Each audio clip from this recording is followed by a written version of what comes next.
from San Diego, California. Welcome to the CSML conference keynote presented by the California School of Management and Leadership at Alliant International University during the 7th annual conference on management and leadership practices. My name is Leila Naderi, and I'm the Director of Partnership Development at Alliant International University.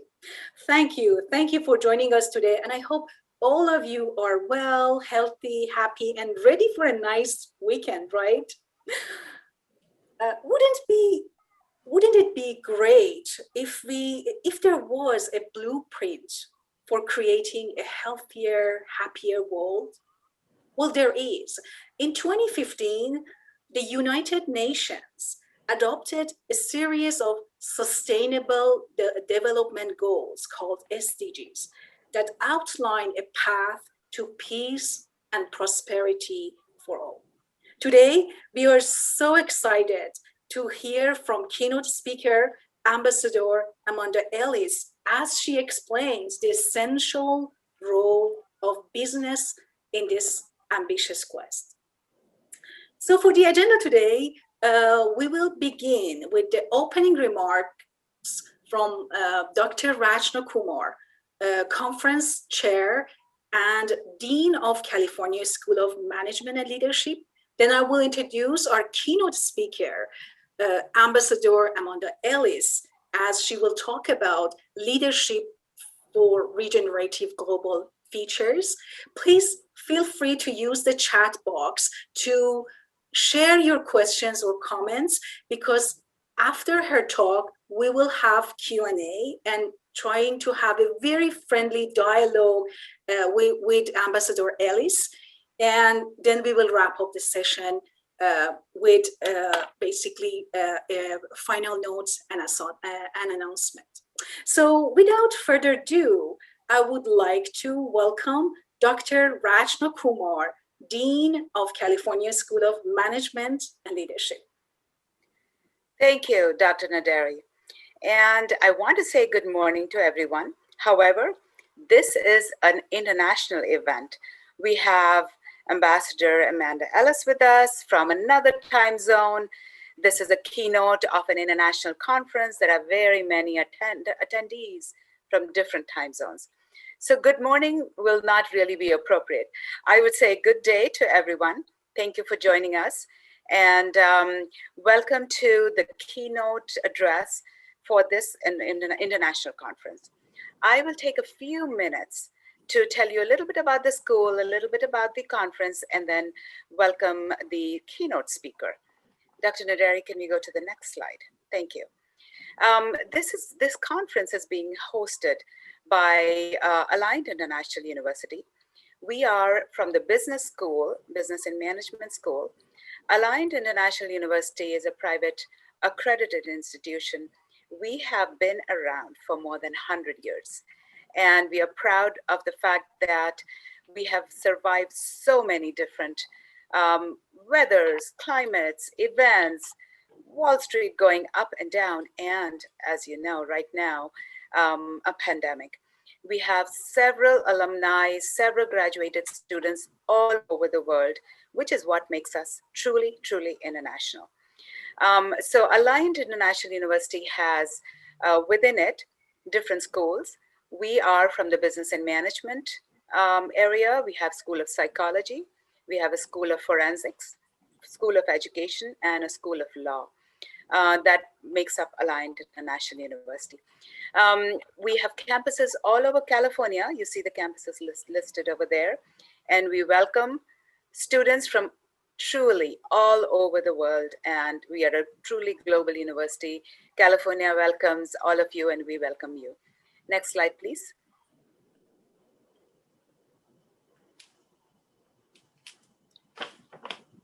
So a little bit about the management school, business and management. So we are California School of Management and Leadership, CSML, within Alliant International University.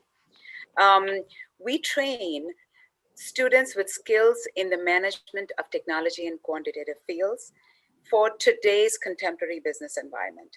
And it's really important to emphasize contemporary business environment, because you will hear from Ambassador Ellis, all about what are the needs and what is the call of today's times.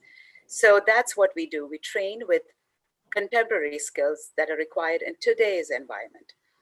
We train leaders. So as you can see, our name is School of Management and Leadership. We train leaders in whichever field they are interested in, whichever field they are working in, and they are leading change and innovation among people in their work teams as well as in their workplaces. Different industries, different functions meaning disciplines, finance, marketing, technology, but they are leaders of change and innovation. And this aligns very well with today's keynote speaker as well.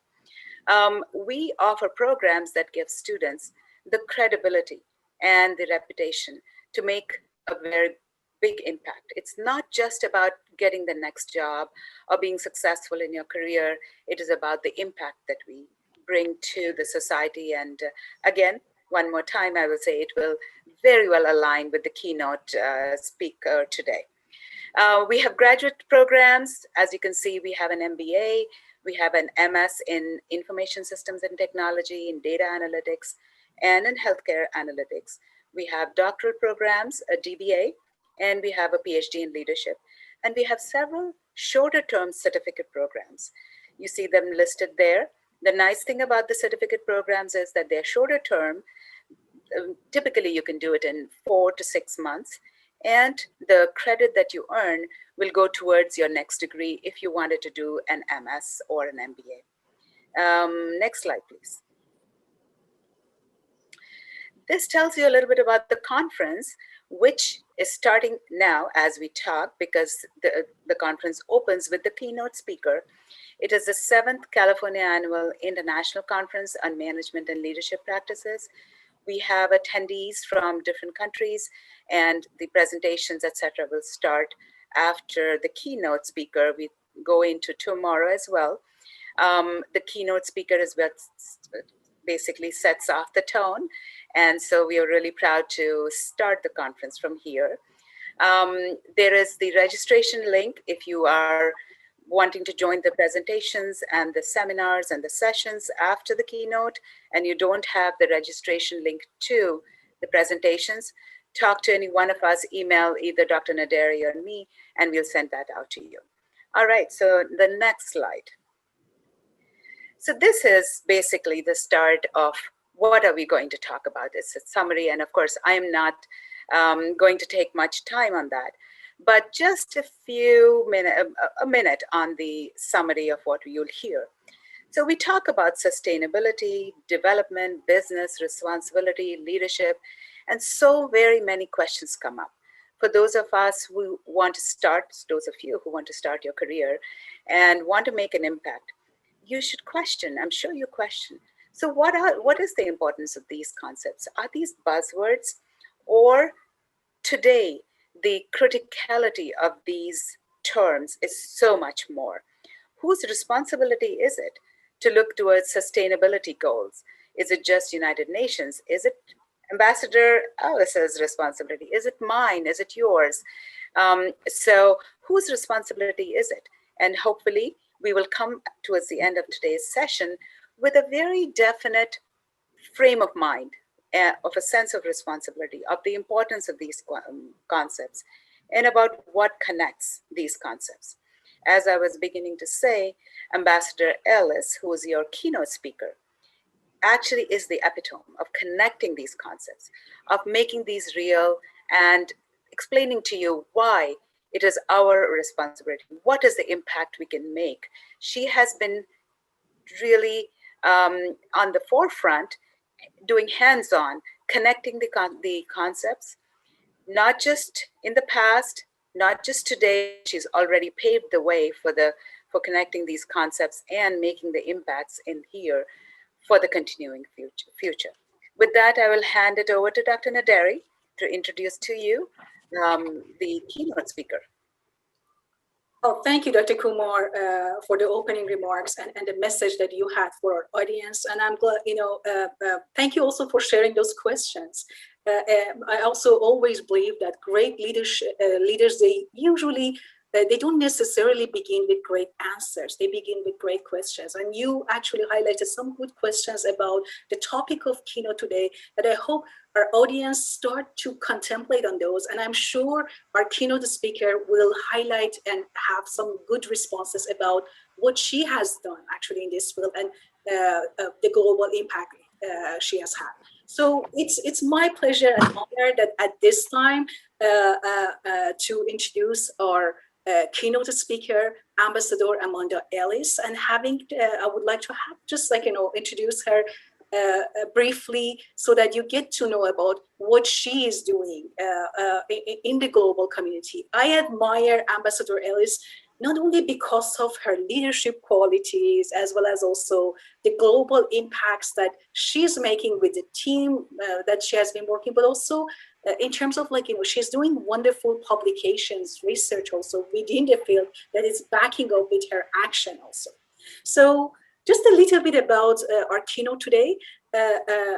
Ambassador Amanda Ellis is former New Zealand ambassador and permanent representative to the United Nations in Geneva, 2013 till 2016. An economist by training, Amanda held senior roles at the World Bank, the International Finance Corporation, and Westpac Banking Corporation. Ambassador Amanda Ellis currently leads global partnerships for the ASU Julian Wrigley Global Features Laboratory. And I've requested also our colleague Chloe to share some of the links that, perhaps you could even look at the chat box, maybe follow some of her publications or her works, what she's doing, so for further follow. Ambassador Ellis is the author of 2 best-selling Random House books on women in business, 5 research titles on gender and growth in the World Bank Directions in Development series, and the 2020 Gender Equality and Governance Index. Amanda is a founding member of the Financial Alliance for Women and the recipient of the TIAW Lifetime Achievement Award for services to women's economic empowerment. So without further ado, I would like to welcome Ambassador Ellis for her talk about leadership for regenerative global futures. Ambassador Ellis, please welcome.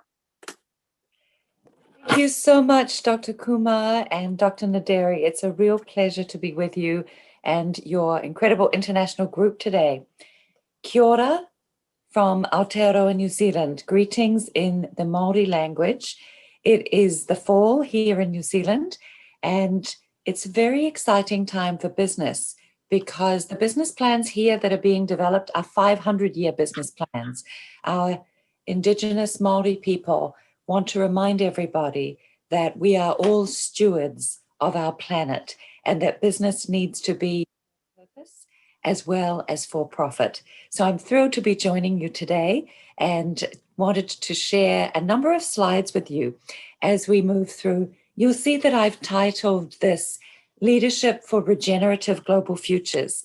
And that's because all of you who are involved in the field of business have a mission to both use your marketing power and your business brains to help shift the planet in the right direction. And we'll talk a little bit later about where we sit now in terms of what is really being called the decisive decade for climate action. Indeed, Sylvia Earle, the ocean's icon, says that this 10 years is the most important period for the next 10,000 if we are to make sure that we can all do business on a planet we are taking care of.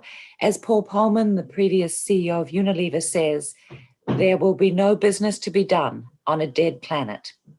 So moving to the Sustainable Development Goals, which Dr. Naderi referred to, the SDGs were negotiated during my term as ambassador. And of course, given that it's the United Nations and there were 193 countries to agree on the goals, not the kind of number that you would suggest. We were aiming for 10, 15 would have been good for 2015, but we have 17. And these 17 goals cover everything from poverty to climate action, responsible consumption and production, right through to partnerships for the goals.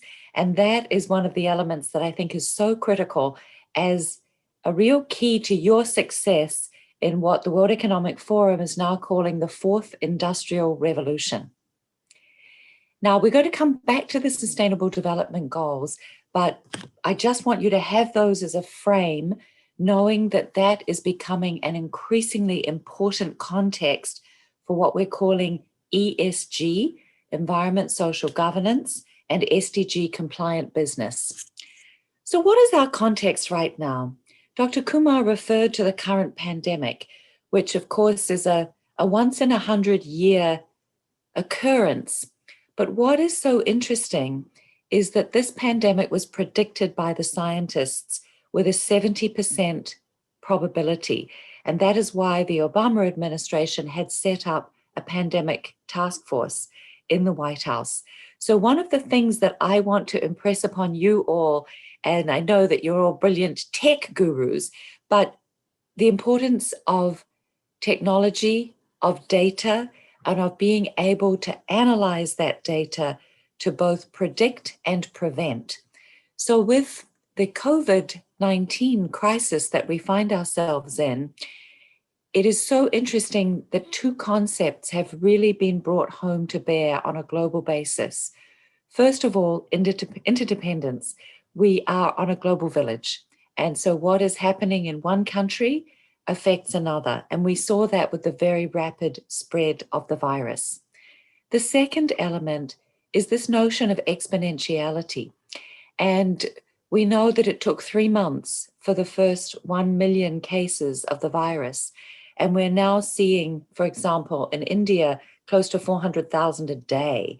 So the rapidity with which things can change if we do not take into account the exponentiality.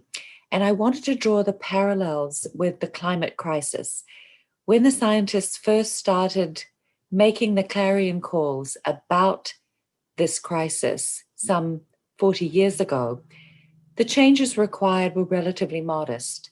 And now all of those who have been following the Biden administration new announcements, which were prompted by business, and I think business has such a critical role to play, but those new announcements are to cut emissions by 50% by 2050. By 2030, and that is no mean feat. So you're all familiar with what has happened over the past year with the terrible wildfires in California. You guys really were at the forefront of that crisis, looking at flooding in other parts of the world, extreme weather events and hurricanes on the island I normally live in Hawaii, looking at the acidification of coral reefs as the oceans warm, and seeing also the impact on food systems. And I'm going to, later in the presentation, highlight women-owned businesses who are addressing all of these problems through a focus both for purpose and for profit. And of course, when we look at the herder in the, this is perfect. So when we look at these tipping points, that's fine, Chloe, yes. We look at these tipping points, we know that it is the most vulnerable who are being impacted the most. And they are the ones who have contributed the least, but are being impacted the most. The International Organization for Migration estimates that we will have another 200 million climate migrants by 2050.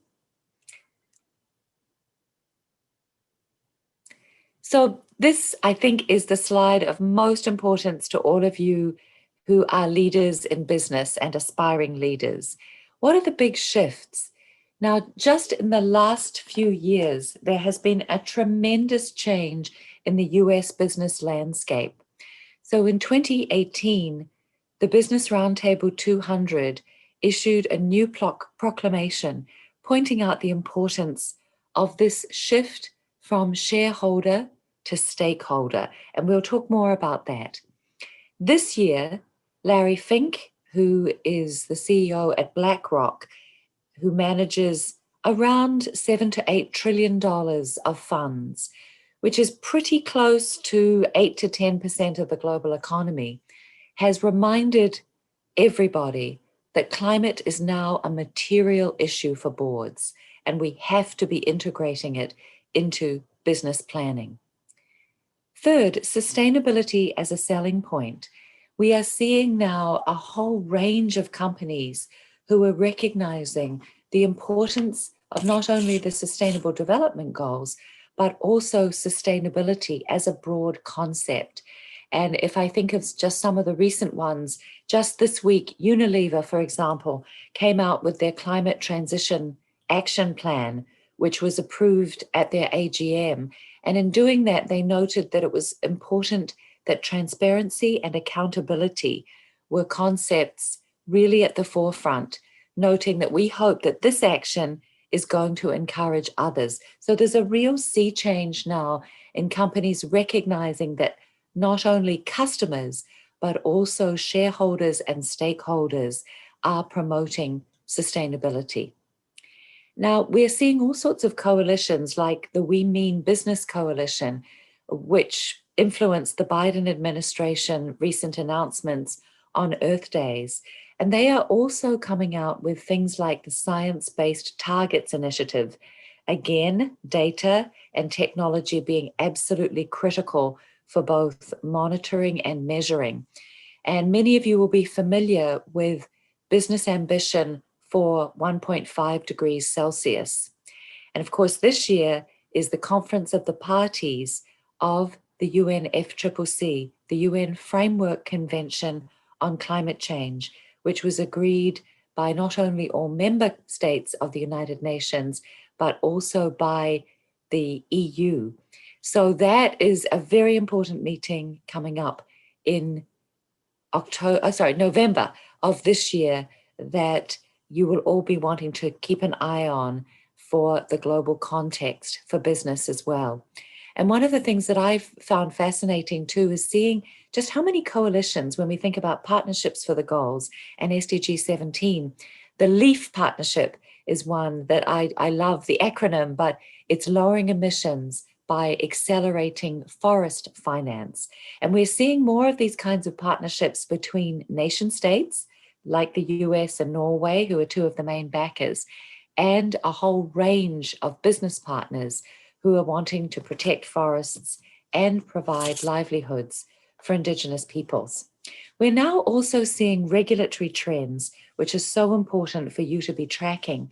And here in Aotearoa, New Zealand, just last month, we were the first to announce mandatory carbon and climate disclosures for greenhouse gases, which means that it's not just voluntary, it's mandatory. And this is going to create a big shift globally, as we know that the UK and the United States are also planning on following suit. Looking at the diversity dividend, we know that when there are diverse voices around a boardroom table and in senior management, that there's a much higher return on investment for companies. And that's why this wonderful global event where we have the opportunity to interact with others who are different from us and who have very different perspectives is actually not just the right thing to do, but the smart thing to do for business. And so finally, this feeds into opportunities for innovation, which I'm going to highlight in the coming slides.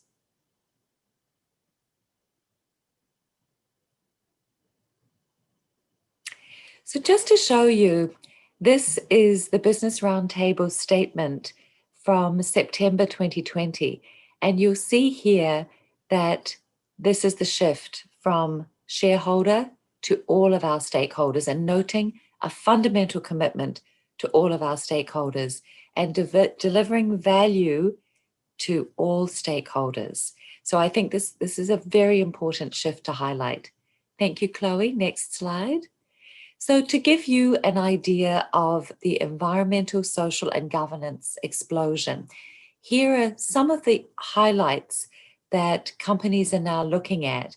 And you'll see for those of you who are involved in technology, under social, data protection is a very important issue.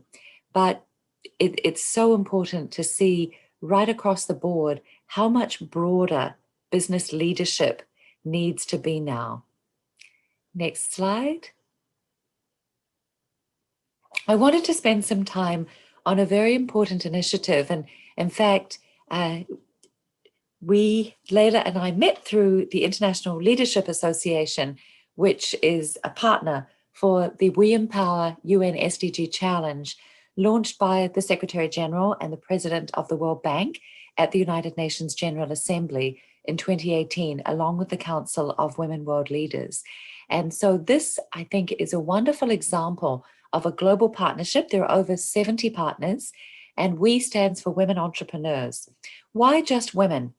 Because there are still over 1,600 laws that prevent women from being engaged in business on the same basis as their male counterparts. So we really wanted to highlight the importance of the contributions that women are making despite these legal barriers which remain. Next slide.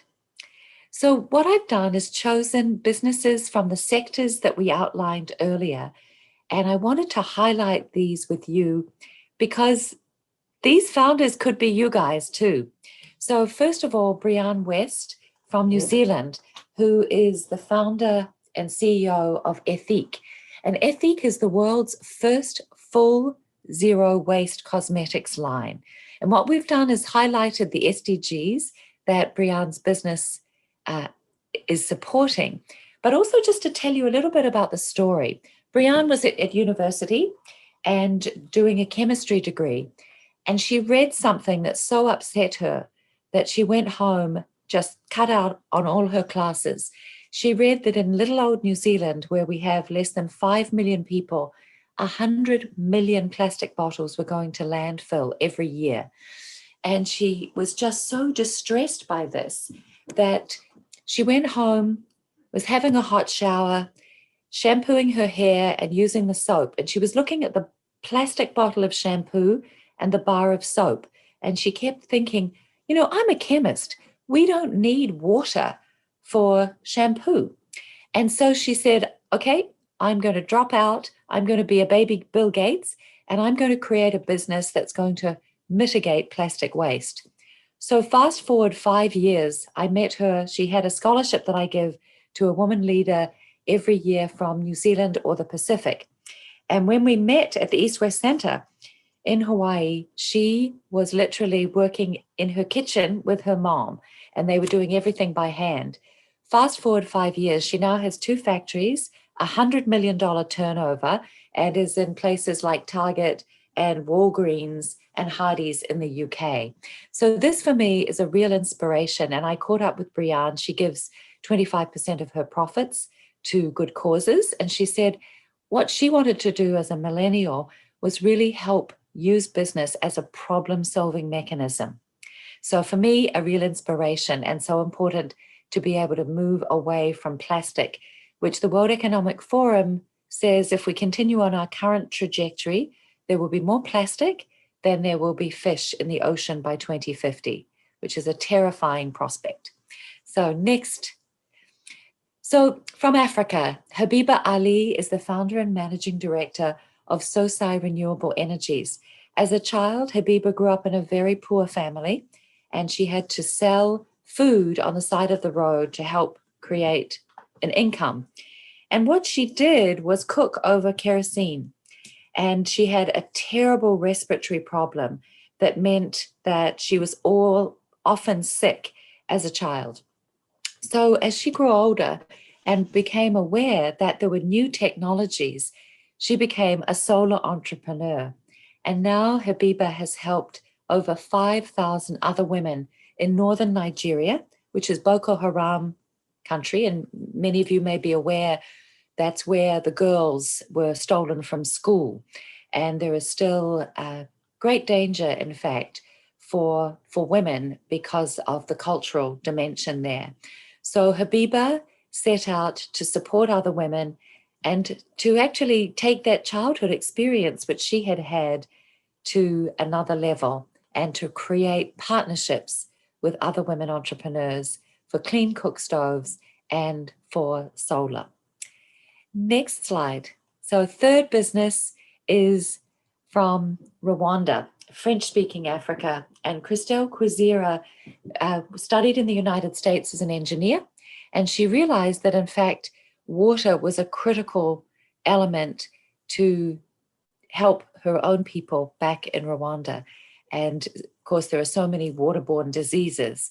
So she now is employing over 70 previously unemployed youth to help them with water kiosks, which are solar powered so that people can have clean and safe drinking water. And finally, looking at the disasters which were on screen, two Americans, and in fact, Dr. Beth Tellman, we didn't know this, was a PhD student at Arizona State University when she co-founded this company and applied. So she finished her doctorate last year.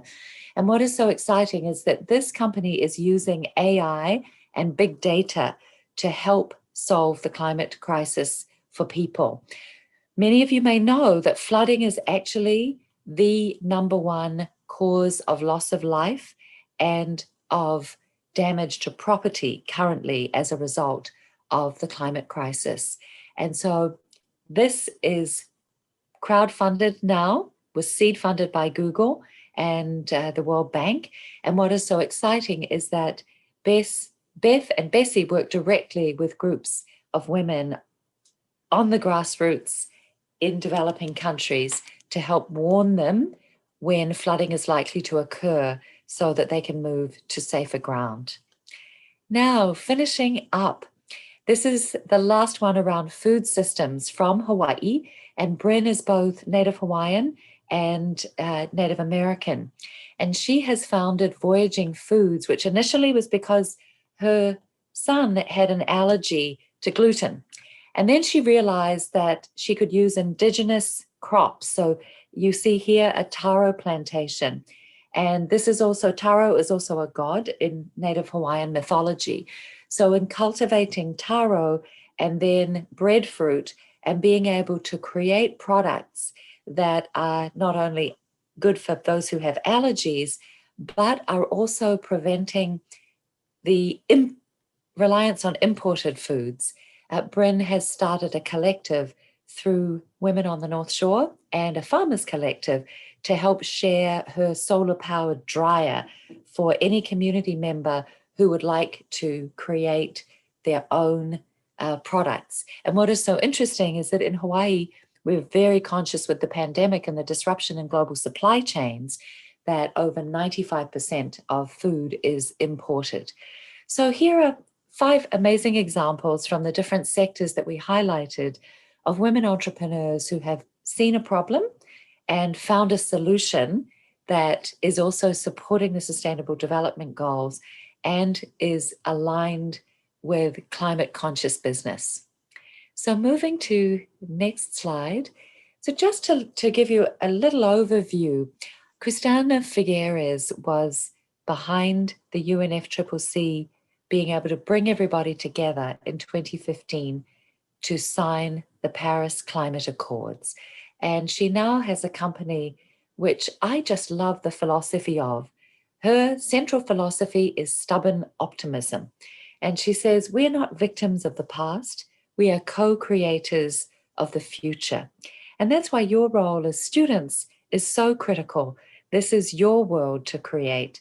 And what you are learning now at Alliant is going to help you create solutions to the world's big problems.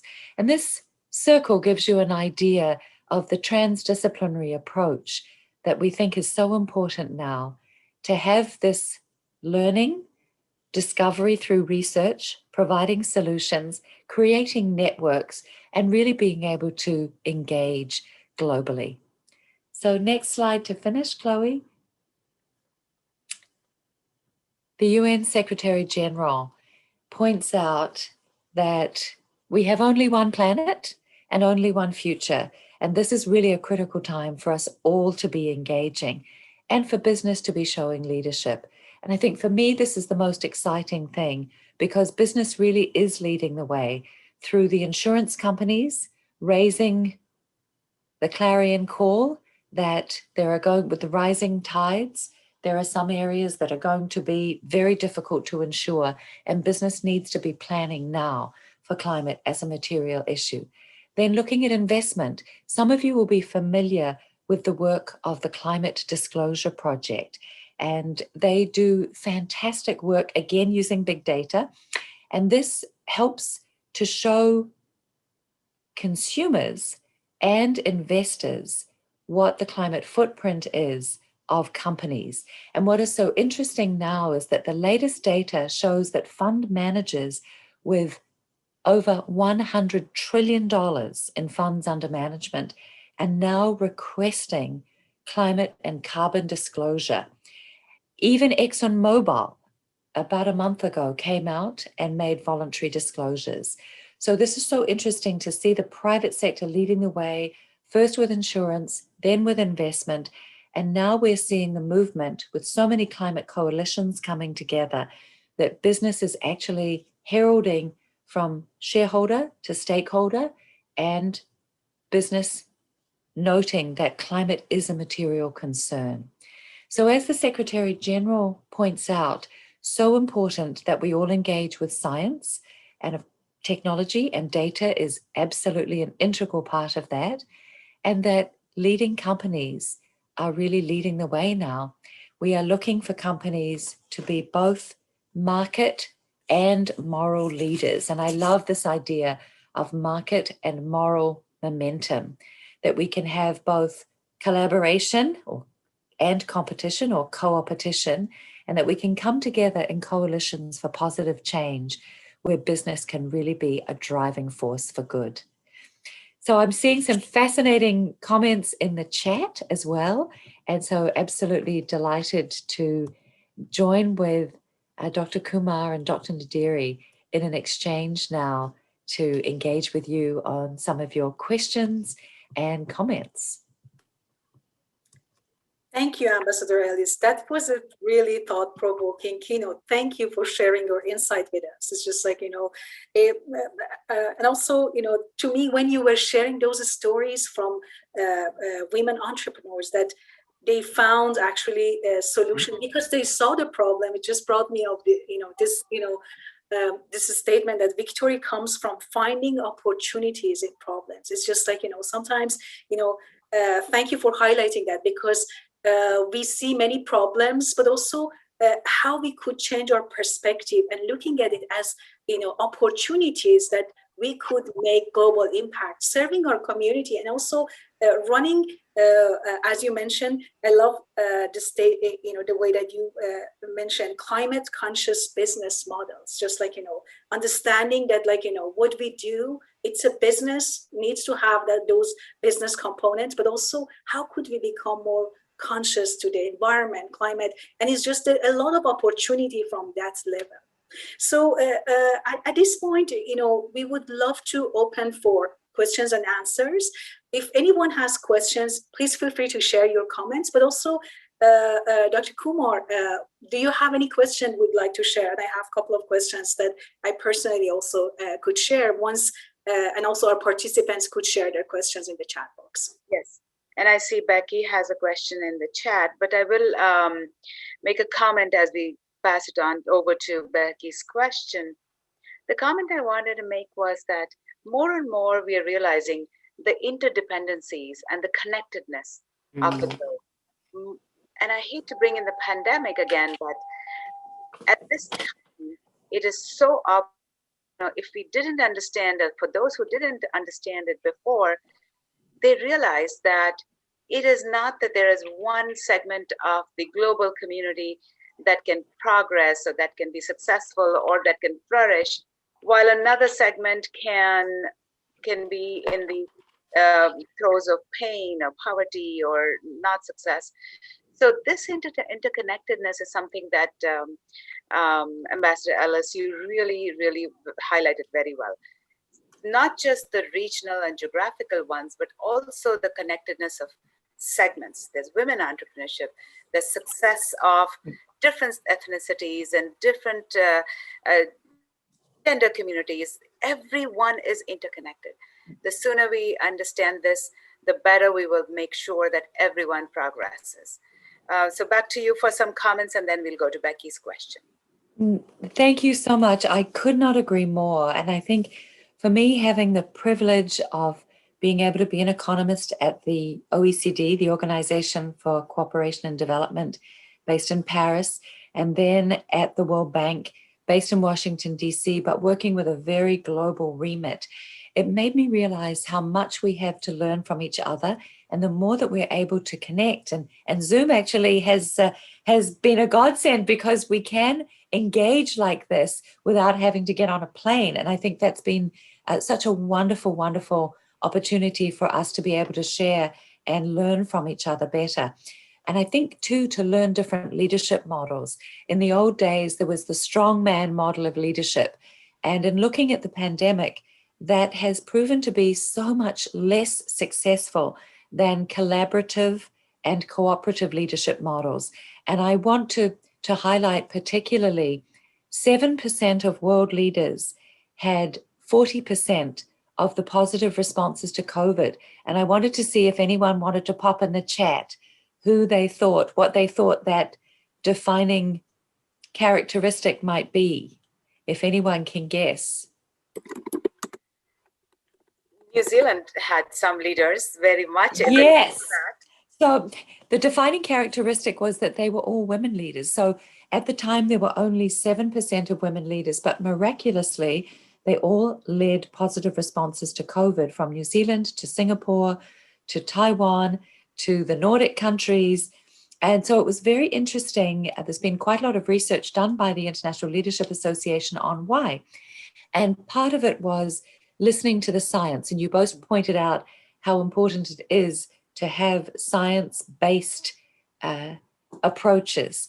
And then the second one was collaboration and cooperation. So actually, in New Zealand, our Prime Minister, Jacinda Ardern, talked to what she called our team of 5 million every day on social media to explain to people what was happening and why people needed to stay home early on. And what's miraculous now is that New Zealand is practically COVID-free. It's requirement to wear masks on public transport, but other than that, there are no cases of COVID in the community.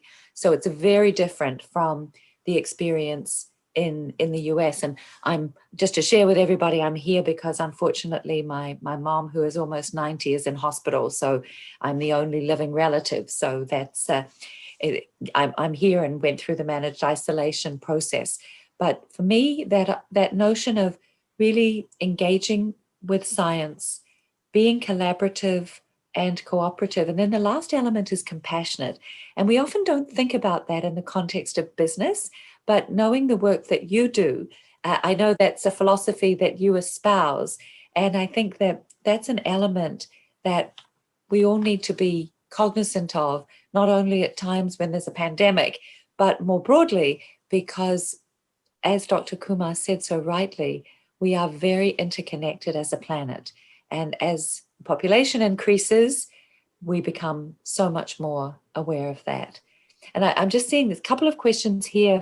Yes, actually, I wanted to make sure that yes. you're also giving some time for the questions, as you're actually highlighting really good statements. So I see a question from Becky. Are there advisory companies to help a person with an idea to support positive change? Yes.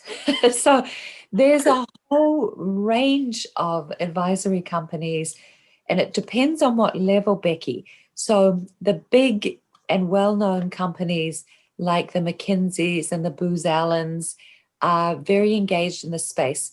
So I'm going to give you the macro and come down to the micro. When I ran the World Bank President's Global Private Sector CEO Leaders Forum for companies that were engaged wanting to promote women's economic empowerment, we were delighted to be able to work with McKinsey pro bono. So they gave us $1 million pro bono to help with the formation of this network and the kinds of ideas that were required to really shift the dial. And so at that macro big end of town, where there were ideas for positive change, They wrote them up as case studies. And in fact, you can still find that online if you Google World Bank Private Sector Leaders CEO Forum, and you can see the case studies there from these bigger companies on these ideas to support positive change. And actually, I want to highlight one in India.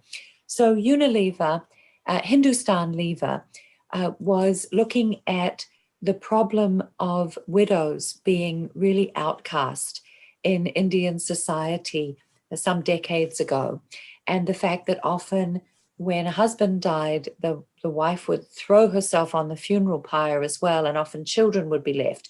So there was this cultural dimension which Unilever was looking at and wanted to shift.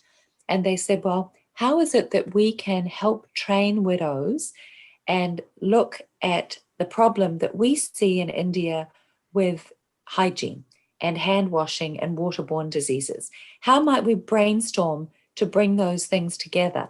So they were able to work really in a very innovative way, thinking about how to make a new business model. So they created these tiny packets, just a couple of rupees, of hand washing and also for dishes and for clothes. And they then provided training programs for widows in villages, and they became Shakti, women entrepreneurs. And that program now covers over 100,000 villages in India. And we went and visited as part of our network, our collaborative network. And so for me, just the big end of town, don't hesitate to ask, because if you don't ask, the answer is always no, right? You never know, they may give you pro bono support.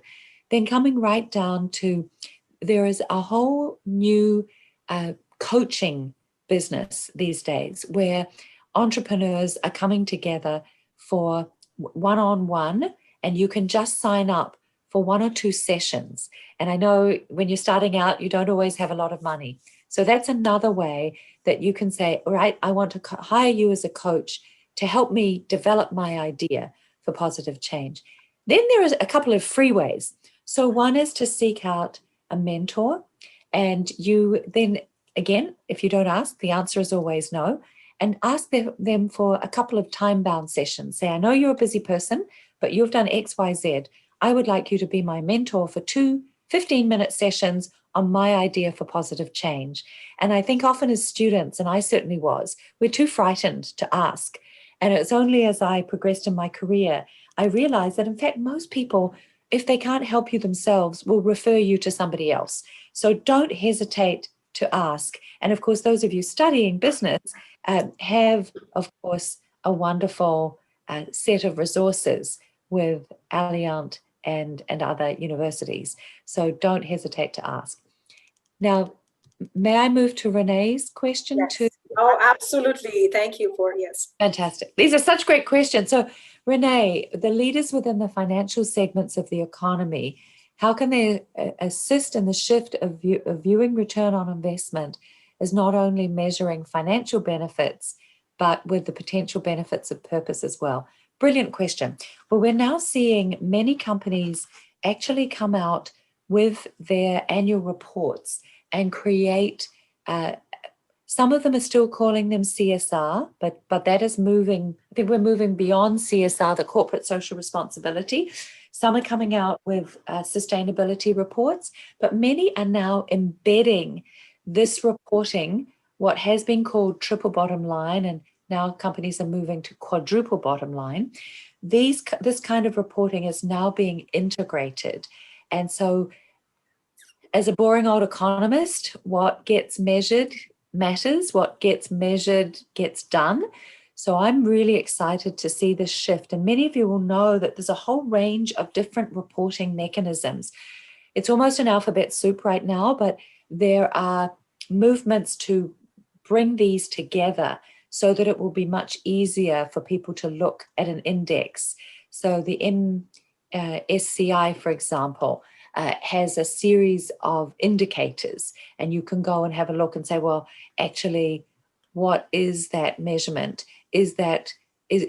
How do I compare these companies?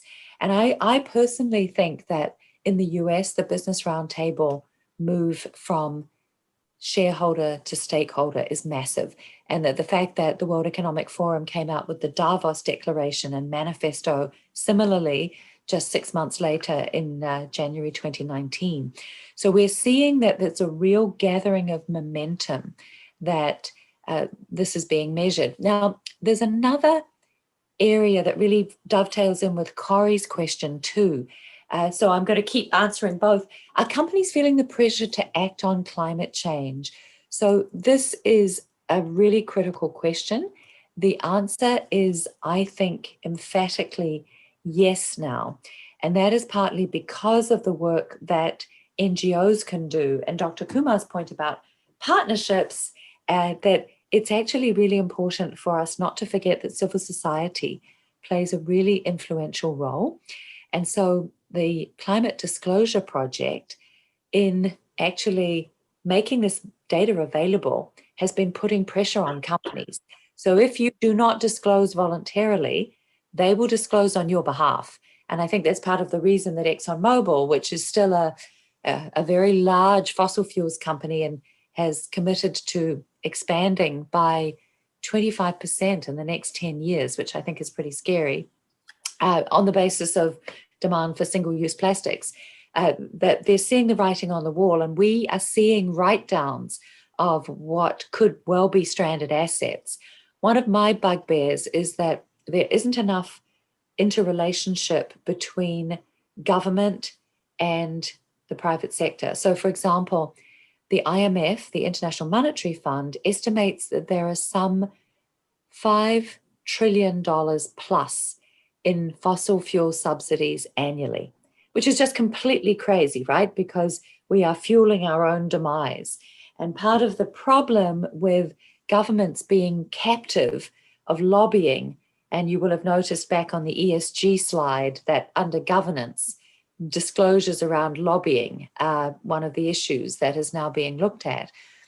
If you are able to sign a check and say to somebody, well, you need to keep subsidizing fossil fuels, but on the other hand, you're doing a bit of greenwash, then the role of information and information technology becomes even more important.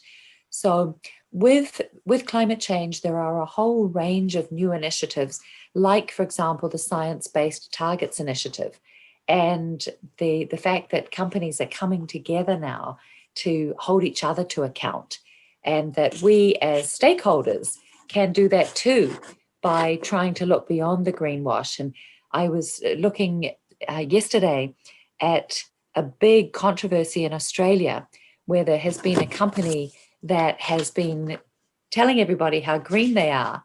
And in fact, they're responsible for 8% of Australia's emissions overall.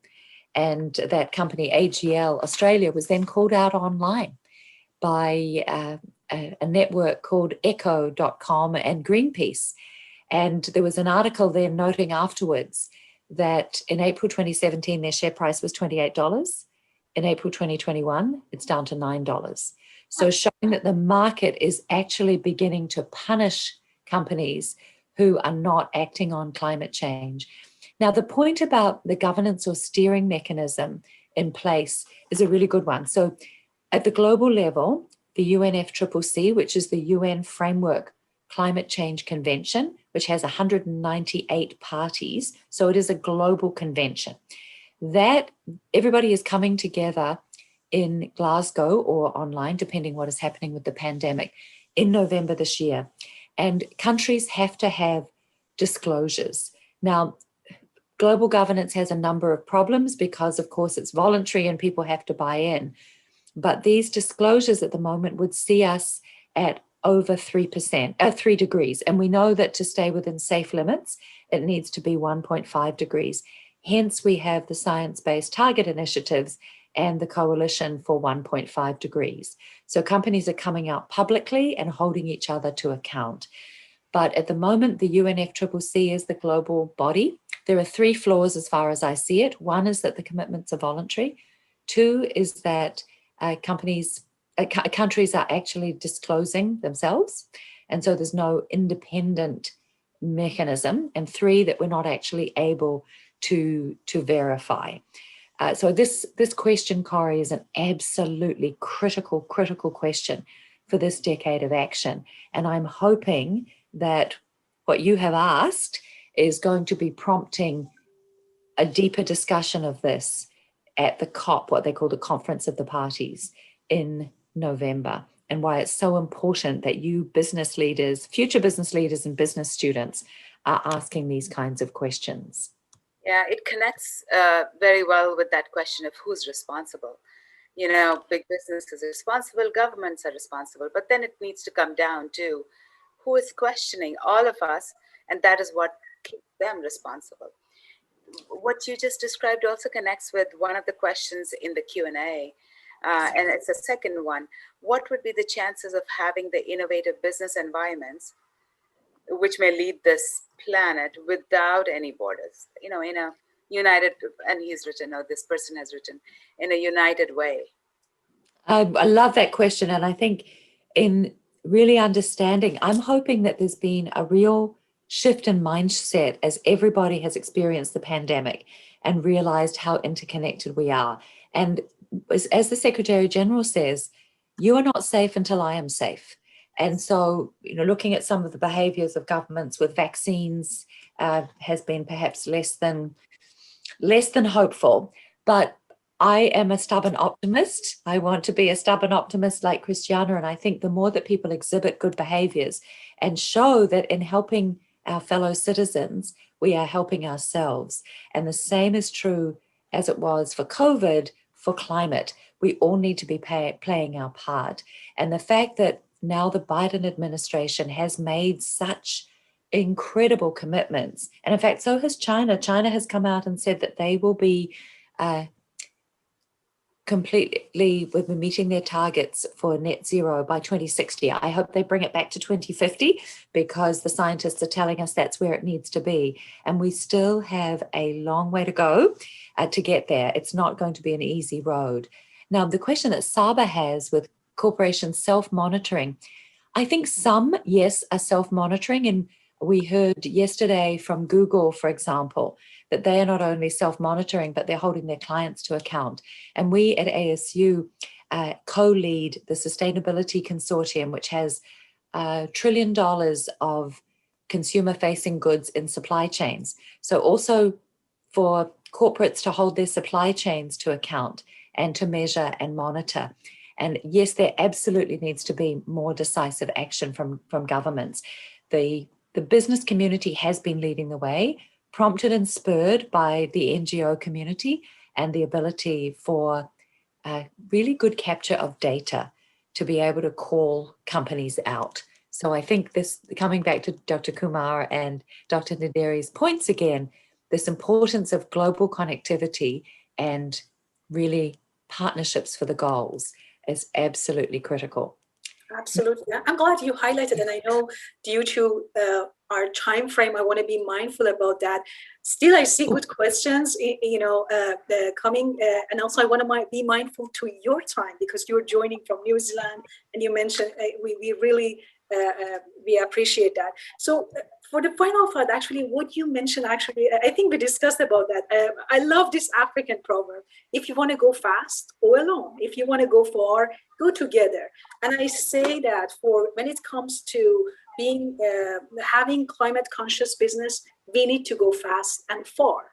Means that there are certain things I see no initiatives have been started within the business community or in the community or from the policymakers standpoint that we need to start to take action on those, but also things that we are doing and also coming as a global community together for partnerships. As you mentioned, part of SDGs, one of the SDGs is actually partnership. It's just going together because the response to supporting our environment and response to the response of business to climate changes is just so critical, and it requires a lot of urgency. I think sometimes I see we don't see that urgency that much. And what are your thoughts for the final, just to wrapping up the session? I know we want to be mindful. Dr. Kumar, are we allowed to go extra?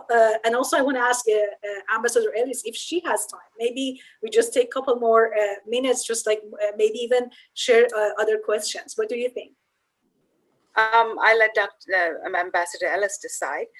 We can go forward because we can go beyond time only because the presentations for the conference are not scheduled in the next half hour. So we can, but I think Ambassador Ellis should decide. Thank you so much. I can stay on a few more minutes, but I do have to get into the hospital to see my mom. So I just so excited to be here and to see the quality of questions in the chat. It really makes me feel so optimistic about the future to know that these brilliant young minds are going to be leading us forward. So for me, just around partnerships, I think critical, so many opportunities. And the Times Higher Education is actually now monitoring universities and their engagement with the Sustainable Development Goals. So we at ASU have developed a rubric now around the Sustainable Development Goals where we're trying to match our coursework and also give all of our students, and this is student-led, a 101 on the SDGs so that as they come in, they recognize that for the first time in global history, we have an agreed global development agenda from 2015 to 2030, which encompasses every citizen on the planet. And for me, that's such an exciting, wonderful concept to be part of. I think we are trying to create partnerships for global impact. So we have one with parliamentarians, and the Interparliamentary Union has 179 member countries. And so we are working with them and with the United Nations and the World Bank to do training modules for parliamentarians around the SDGs. So we've started with SDG 5 and we're now bridging to SDG 13 on climate. Because so often as a parliamentarian, you don't know what you don't know, right? You've got so many things to be conscious of. And then we're also working to do climate competent modules for board directors and CEOs. And that's a request that we were very excited to receive. And that's in partnership with Oxford Business School, Thunderbird, which is part of ASU, and a woman-owned business called ESG Competent Boards. So those two big areas are ones where we see really the value of education, as you do, where we can create a multiplier impact for change through those kinds of partnerships. And we would be delighted if you would like to join us as a dissemination partner on the We Empower UN SDG Challenge. There's no cost at all, just a requirement to spread the word with your networks, and then an opportunity to join us during the UN General Assembly at some events in New York, including one hosted by Diane von Furstenberg for the winners. So if you are in a position to accept that invitation, we would love to have you as a dissemination partner and to join our other global partners around the world who are promoting business as really a force for good in the world. Absolutely. Sounds very good. I'll let Dr. Naderi close the session. Absolutely. Thank you so much, Ambassador Ellis, for the thought-provoking keynote. Thank you, Dr. Kumar, for joining. Thank you, everyone who joined our session today, with asking good questions, creating this wonderful learning environment so that we could learn from each other, even from the great questions you asked and the great responses that Ambassador Ellis actually shared with us. Thank you for the resources you shared. I would love to hear about your proposition about partnership, and I want to highlight that CSML Alliant is a member of Enactus, which is a largest experiential learning platform, helping students actually working on projects to support SDGs actually. And I know our faculty members also will watch this or are part of this conversation right now. We are doing big effort in terms of aligning our researches, our projects, and also, and I would like at this point, Dr. Kumar actually comment on that, because I know CSML is very big in terms of supporting these initiatives, and we would be happy to hear more. And I could actually follow up with that offline with you to see how could we involve Alliant community with that initiatives further to work together. That's absolutely our honor to take extra steps. I think we should let Ambassador Ellis's be the last word. So with that, can sign off. Thank you so much. I think that's a wonderful idea. And Chloe, this is Chloe's last day. She's about to embark on a gap year of all sorts of very exciting travels. But Chloe has done a wonderful job engaging our students at ASU with our We Empower winners and finalists. And this has just been such a wonderful way for our business students to learn about these incredible innovative opportunities. So yes, if students are interested in writing, we have a template and we will be able to engage them in learning about the finalists from all around the world, 193 countries. So if that's of interest, very excited to have you involved. And thank you so much, Dr. Naderi, for the invitation. Dr. Kumar, been wonderful to meet you today.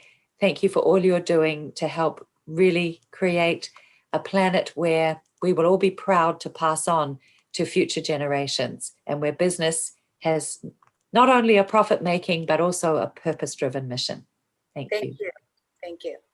Well, thank you so much. Thank you everyone for joining. That was a really great session. Thank you. I appreciate it. You have a good day.